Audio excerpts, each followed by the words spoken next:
August 12th, the most dramatic day in the history of the 1,000-year-old civilization of Egypt. Cleopatra VII of the Ptolemy dynasty, queen of Upper and Lower Egypt, commits suicide by allowing herself to be bitten by an asp, the symbol of ancient Egypt.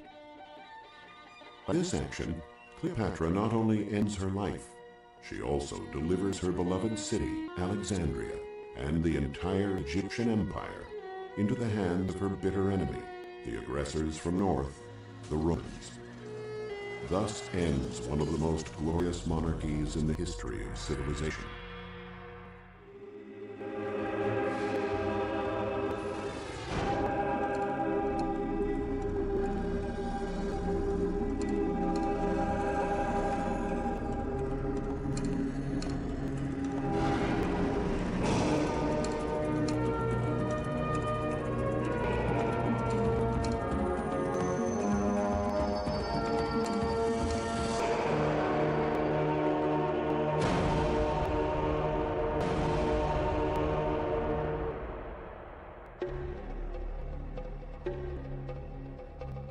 The city of Alexandria is situated in the northern part of Egypt, where the Nile widens like a web at its famous delta and flows into the Mediterranean Sea after winding thousands of miles through the desert. Today, Alexandria has the second largest population in Egypt after Cairo. From the time it was founded in 332 BC by Alexander the Great, it remained the capital of Egypt until the death of Cleopatra, when the kingdom became part of the Roman Empire and one of the richest provinces in North Africa. The rapid urbanization of Alexandria has made it difficult to find treasures in the ancient city center, where ruins remain buried beneath city streets and buildings. The situation is quite different than it is in the religious centers of Karnak and Luxor and the ancient city of Thebes, where streets, buildings, and huge monuments still allow us to imagine their original splendor. The Alexandria of Cleopatra's time, the marvelous city the queen loved more than any other, has therefore been lost forever. However, if we look closely, we can still piece together the way in which Cleopatra lived and the reasons Alexandria was such a powerful capital.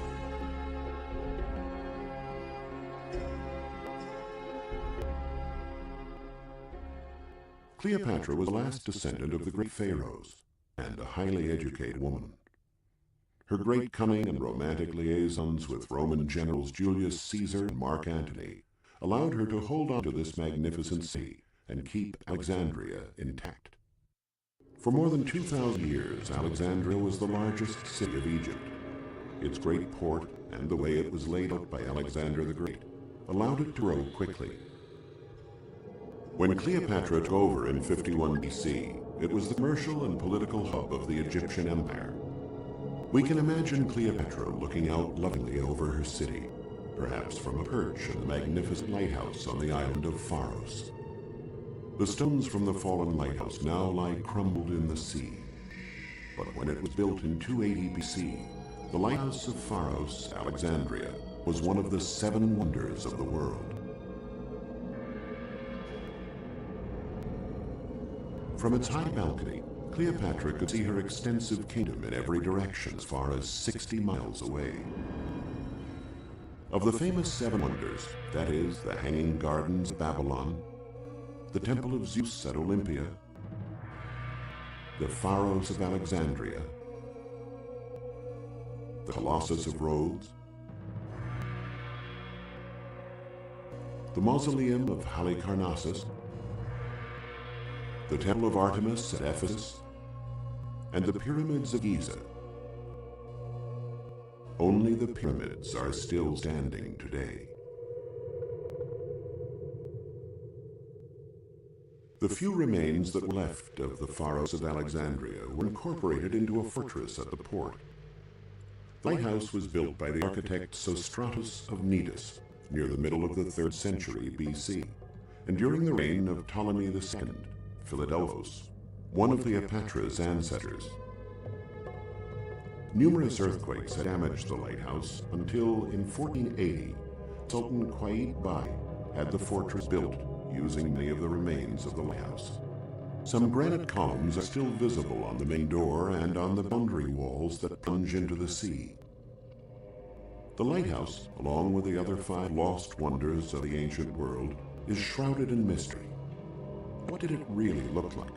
How big was it? Considering that Egypt had so little wood, what material did they use to keep the great beacon burning? There are some drawings and descriptions from travelers who visited the lighthouse before it was destroyed, but they tend to be confusing.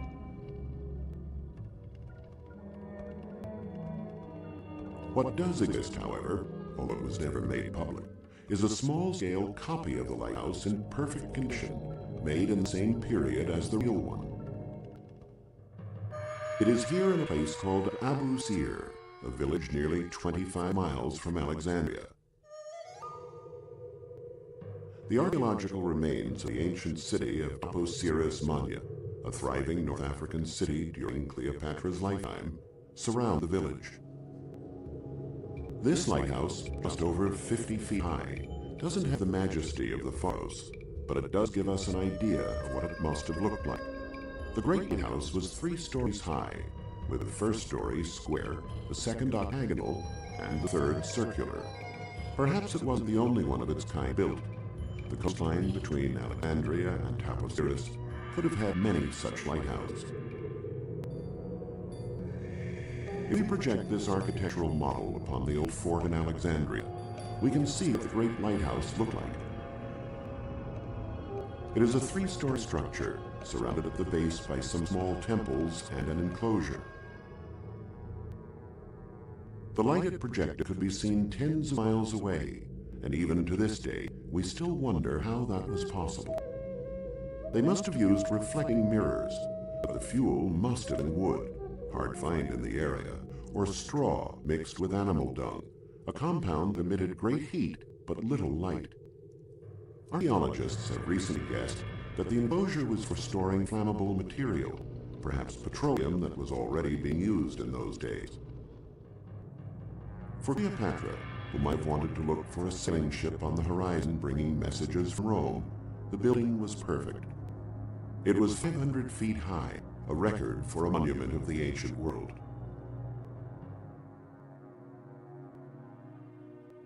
The history of Egypt's last years is closely related to the life of its great queen. Cleopatra descended from the dynasty of the Ptolemies, founded by Ptolemy I Soter, a Macedonian general under Alexander the Great. There is debate as to what she looked like. She is portrayed on some coins, perhaps inaccurately, with a protruding chin and a prominent nose.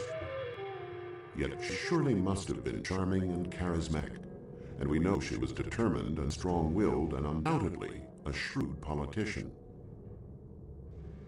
At the beginning of her reign, when she was only 15 years old, Cleopatra embarked on a southbound journey up the Nile, officially for religious reasons. As the pharaoh, her presence had been requested at a place called Armont, just south of Thebes, to participate in a ceremony.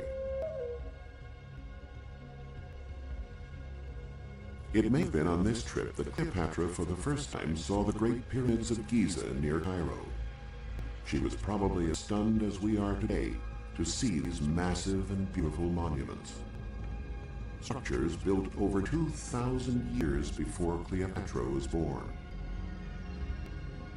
The pharaohs before her had constructed the pyramids as tombs for themselves and their immediate families, and as temples of worship. Cleopatra often took trips within her kingdom. Apart from her normal duties as sovereign, she wanted to make sure that her dynasty was continuing the legacy started by the pharaohs who preceded her. She must have sailed up the Nile to the city of Dendera, on the river's left bank, because the greatest development of both the city and temple of Dendera date from Cleopatra's time, the last period of the Ptolemaic dynasty. They are examples of the notable architecture accomplished during Cleopatra's reign. Burned by the sun and wind and swallowed up by the desert sand, almost nothing remains of the ancient city of Dendera today, except for one imposing structure that's still standing, the enclosed sanctuary with a temple dedicated to the goddess Hathor. Hathor, wife of Horus and mother of Ihi, god of music, was the ancient Egyptian goddess of love, and was generally depicted with human features. Horus was the son of Isis, the mother god of Egypt, and of Osiris, god of the underworld and judge of the dead. The personal implications connected to worshipping these powerful gods was surely the main reason why Cleopatra was interested in the sanctuary. These implications are still legible in stone and are one of the most interesting enigmas of ancient Egyptian history. In ancient times, Dendera was called Tantera, but under the Ptolemaic dynasty it was known as Tantyrus, its Greek name. Cleopatra would have been familiar with both names, since, according to ancient sources, she spoke 7 languages. To this day, the sanctuary appears like a real city surrounded by mighty walls, 330 yards long on both sides. The main gate, obviously added later, dates from the time of Roman emperors Domitian and Trajan, who were ruling the land 200 years after Cleopatra's death. Through the gateway, we can see the front of the gigantic temple of Hathor. As she walked through the front portal and looked up toward the sky to the mold above, Cleopatra would have seen benevolent rays of the sun, represented as giant wings.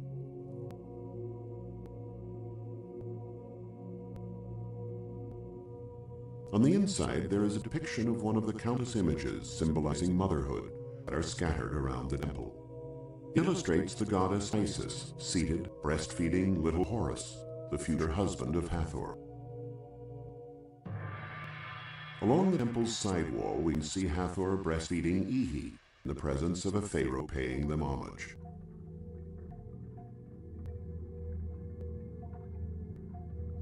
Many temples of this period had colonnaded courtyards leading up to them. The Temple of Dendera, instead, went without a colonnade to make the front of the building more imposing. The 6 gigantic columns of the building itself are connected at the bottom by a wall and crushed by a hefty cornice to form the entrance to the vestibule. Entering the temple was considered an initiation and spiritual voyage. Cleopatra, the only non-priest who would be allowed inside, would find herself walking through a series of rooms where the natural light would grow dimmer and dimmer until she reached the most sacred place in the sanctuary, the cella, where the statue of the god was placed. Then the light would take on an almost mystical brightness, a reflection of the god's metaphysical presence. A number of staircases connect the temple to the terrace above. It is here that statues for worshipping the goddess Hathor were brought in a solemn procession once a year, so that they could unite with the rays of Ra, the sun god. From the terrace we can see the many buildings in the sanctuary. This is a sanatorium, like a hospital, with many small rooms where the sick used to wait for the goddess to visit them with a cure for their ailments.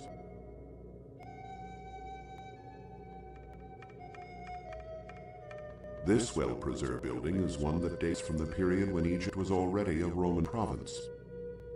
It is the Mamesi of Trajan.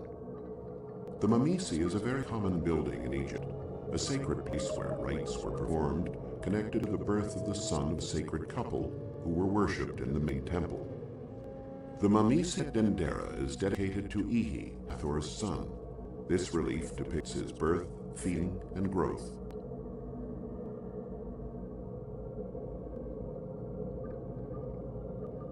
Standing out from those who are worshipping the sacred child is this figure, dressed like a pharaoh, whom we meet in the main temple. But he's not Egyptian. The hieroglyphic text identifies him as Nero, the Roman emperor. These figures on Boat of Life are Emperors Augustus, Tiberius, Caligula, Claudius, and Nero. On the south side of the temple, shaped like lions' heads, are gargoyles, which, besides being decorative, carried rainwater to the outside of the building. The figures sculpted in the wall below them convey an entire scenario, this time instigated by Cleopatra. This gigantic bas-relief depicts Cleopatra introducing her son Caesarion, whom she had had with Julius Caesar, to the goddess Isis, who is preceded by her son Horus, represented as a child. What was Cleopatra trying to communicate with this original relief? According to a recent study, the similarity of Cleopatra's and Caesarion's position with the position of the two gods is thought to be a mirror image of Isis and Horus. But that's not all. Osiris, Isis' husband, who was killed by his enemies, is not portrayed in the bas-relief, and neither is Caesar, who was slain by Brutus and the senators. By this clear similarity with the powerful goddess, the great queen wished to be considered as the new Isis. And as a goddess, she reminded the Romans that she was the only legitimate sovereign of Egypt. Another great sanctuary of the Ptolemaic period that Cleopatra must have visited on one of her trips to the south is the one dedicated to Isis on Philae. Because of its great beauty, the island of Philae was called the Pearl of the East by travelers in ancient times, and has been a favorite of artists and painters throughout history. The unusually beautiful monumental complex almost disappeared when it was being swallowed up by Lake Nasser. In 1968, UNESCO and the Egyptian Ministry of Culture called for the international community to help. An Italian company, led by architect Giovanni Iopolo, was called upon to meticulously rescue this architectural beauty. He had the entire complex taken down and put up again on the island of Agilkia, about 330 yards away from its original site. This is where the sanctuary still stands today. It took almost 7 years to finish the work of surveying, taking down, transporting, restoring, and reassembling the millions of stone blocks that made up the original sanctuary.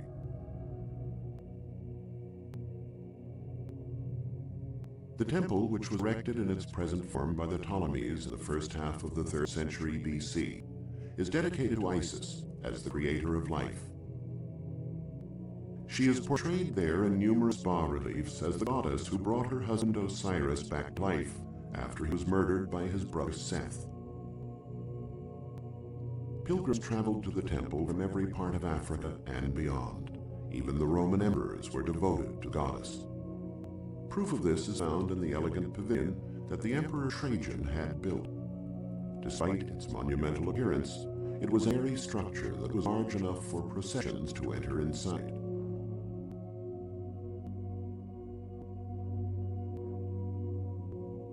The sanctuary at Philae was the last center of the ancient Egyptian religion. In the Christian era, when various churches were erected beside the temple using the pagan monuments of the sanctuary, the temple continued to be considered the house of the goddess Isis, the great mother of Egypt. The goddess did not seem extraneous to Christians. The depiction of Isis breastfeeding Horus is the forerunner of the Madonna and Child. Also, the salutation to the god Amun, who was worshipped to a lesser extent on Philae, became the famous Amen, the Hebrew and Christian salutation. The splendid sanctuary at Dendera, the incredibly beautiful and spiritual one of Philae, were places that were always dear to Cleopatra's heart until the end. According to Egyptian religious belief, by dying bitten by a snake, a creature sacred to Isis, she secured eternal life.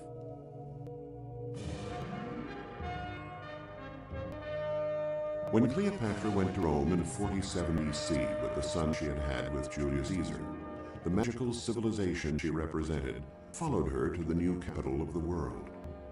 Rome was mesmerized by the tantalizing queen and her culture, and began building Egyptian-type monuments in Rome itself. It was built by Gaius Cestius, who died in 12 BC. The pyramid is completely covered in white Carrara marble and was built in record time, a little less than 300 days. Cleopatra would have loved the irony of her conquerors copying her country's treasures. The obelisks were the first great masterpieces of Egyptian civilization brought to Rome. Though some Greeks and Romans mocked them, the Greeks called them obeliskoi or skewers, while the Romans called them Cleopatra's needles. The obelisks were placed in front of temples as monuments connected to worshipping the sun, and were generally covered in hieroglyphics. One of the many mysteries that shrouded Egyptian civilization was how these gigantic columns were built and carried to Rome, considering that they are monoliths, meaning that they are cut out of a single stone block. These are some of the largest Egyptian obelisks in Rome, the city that boasts the largest number of them. This obelisk is situated in the Piazza San Giovanni in Laterano. Originally from Thebes, it is made of red granite and is the tallest obelisk in Rome. Emperor Constantius had it moved to Rome in 357 AD. The obelisk in Piazza del Popolo was erected by the Greek pharaoh Ramses II. Originally it was at Heliopolis, but Emperor Augustus had it moved to Rome in 10 BC to commemorate the 20th anniversary of Cleopatra's defeat. Over the years, Rome's collection of statuary, bas-relief, and precious objects from Egypt grew. The Capitoline museums house many statues of Egyptian gods and sphinxes, like this one in red Aswan granite that dates from the time of Cleopatra. It was found in 1856 in the Via Sant'Ignazio in Rome, a street in the city center where much evidence of Egyptian sculptures has been found. But that's not all. A number of excavations have confirmed the presence of an Egyptian temple in the heart of Rome, a possibility that seemed unbelievable before. Here in the zone of the ancient Campus Martius, a great temple existed that was dedicated to Isis and Serapis, an Egyptian god invented by one of Cleopatra's ancestors. The monument has been completely lost, but it looked much like the other famous Egyptian temples, those on Philae and at Dendera. The Romans were not the only ones who came here. The Egyptians did too. Their community, the largest group of foreigners living in Rome, is located in the present-day quarter of Trastevere. Cleopatra probably never imagined she would have such influence on the Romans. The passion, interest in, and enthusiasm for all things Egyptian that has engrossed Europeans over the ages is the legacy of this educated and refined queen, the shrewd politician and loving mother, who knew the day, August 12th, the most dramatic day in the history of the 1,000-year-old civilization of Egypt. Cleopatra VII of the Ptolemy dynasty, queen of Upper and Lower Egypt, commits suicide by allowing herself to be bitten by an asp, the symbol of ancient Egypt. By this action, Cleopatra not only ends her life, she also delivers her beloved city, Alexandria, and the entire Egyptian empire into the hands of her bitter enemy, the aggressors from north, the Romans. Thus ends one of the most glorious monarchies in the history of civilization.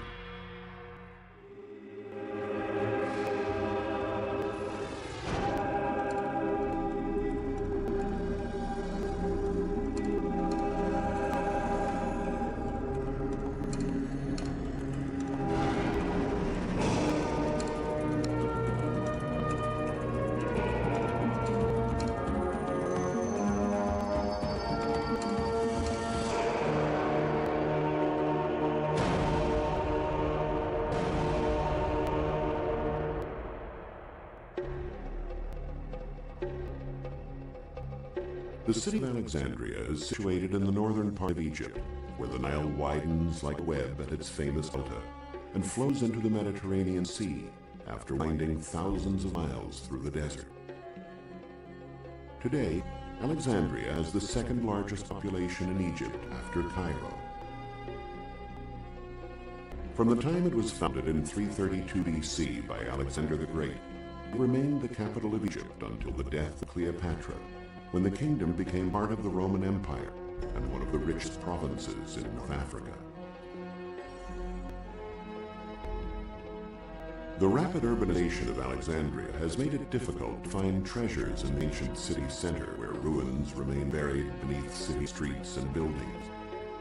The situation is quite different than it is in the religious centers of Karnak and Luxor and the ancient city of Thebes, where streets, buildings, and huge monuments still allow us to imagine their original splendor.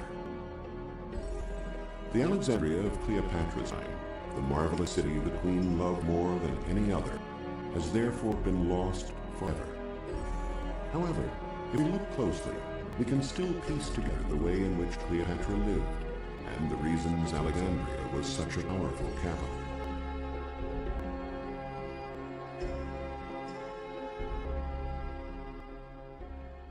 Cleopatra was the last descendant of the Greek pharaohs and a highly educated woman. Her great cunning and romantic liaisons with Roman generals Julius Caesar and Mark Antony allowed her to hold on to this magnificent city and keep Alexandria intact. For more than 2,000 years, Alexandria was the largest city of Egypt. Its great port and the way it was laid out by Alexander the Great allowed it to grow quickly. When Cleopatra took over in 51 BC, it was the commercial and political hub of the Egyptian Empire. We can imagine Cleopatra looking out lovingly over her city, perhaps from a perch in the magnificent lighthouse on the island of Pharos.